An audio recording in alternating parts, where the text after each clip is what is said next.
I don't believe it comes with the hardware now.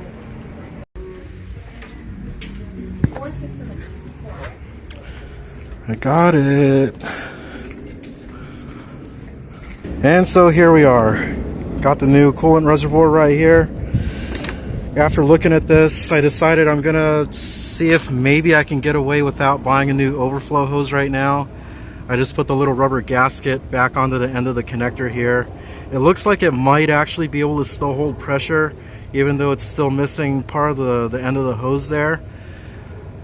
Keep your fingers crossed, guys. And just to show you what happened to my old original, well, the original to my other one of this that I bought 3 years ago. So here's this, and here's the one that broke. So as you can see, this top part broke off of here, and I took this, I cannibalized this rubber O-ring, and I added it to this other coolant cap to try and compensate for all the hairline cracks that were along the inside of here on the other one. But that didn't work, so now I got a new one.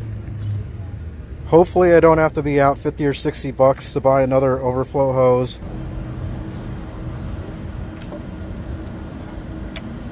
So installation, pretty simple.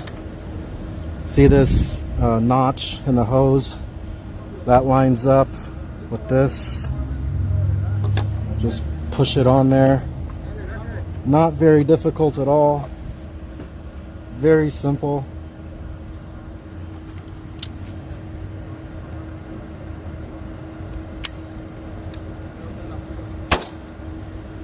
Bam, just like that. Put some coolant on my finger here, just get this wet. Lube it up before sticking it in the hole.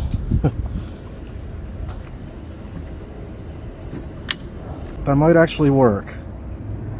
Now I just need to install the plug on the end of here, which on the other one, as you saw in the videos, I kind of had it Mickey Mouse with zip ties and shit, because when I first replaced this, because this isn't a Ford original part, this is a Dorman coolant reservoir. Dorman makes a lot of replacement parts for cars.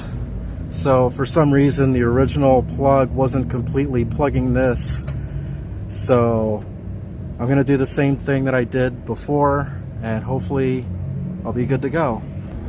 So here's the plug. I'm gonna lube this one up too. Come on, go in the hole. On second thought, maybe they actually improved the design on this, because I can't seem to get this in, and it was leaking, and I had to do modifications to this plug. And I seem to remember I even replaced the rubber O-ring with a slightly thicker one, and it won't go in. But luckily I got another one that I got at the junkyard, and it just kept sitting around just in case. I like to do things like that. Let's try this one.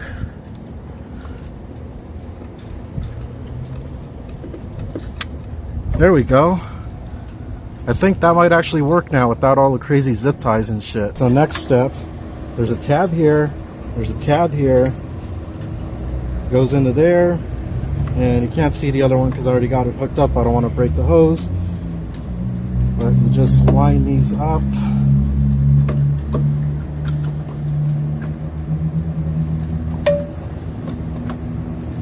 And push down.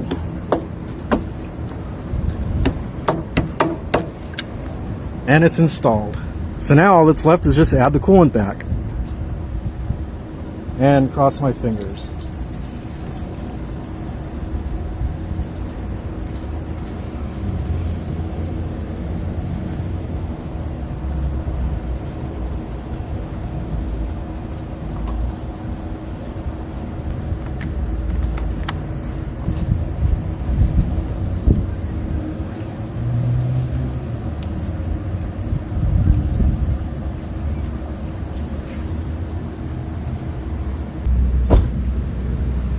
And now we need a jump start. Great.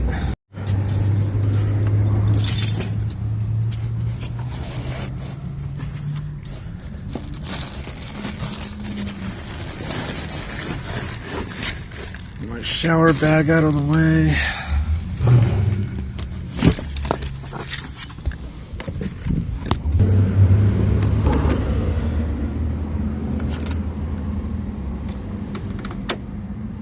And now I gotta beg someone for a jump start. Well, apparently AutoZone does jump starts. Someone just told me. Wanna try it now?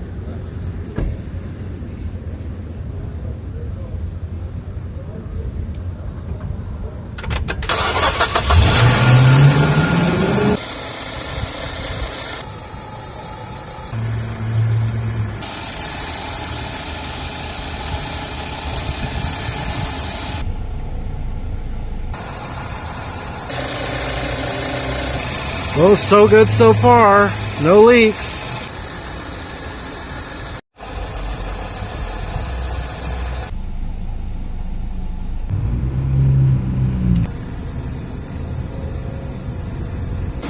I think I fixed it. I think I fixed it. I think I fixed it. I think I fixed it. It's actually holding, guys. It's holding. It's a miracle. Okay, so it's not overheating, but the car isn't going. It's not engaging drive or reverse.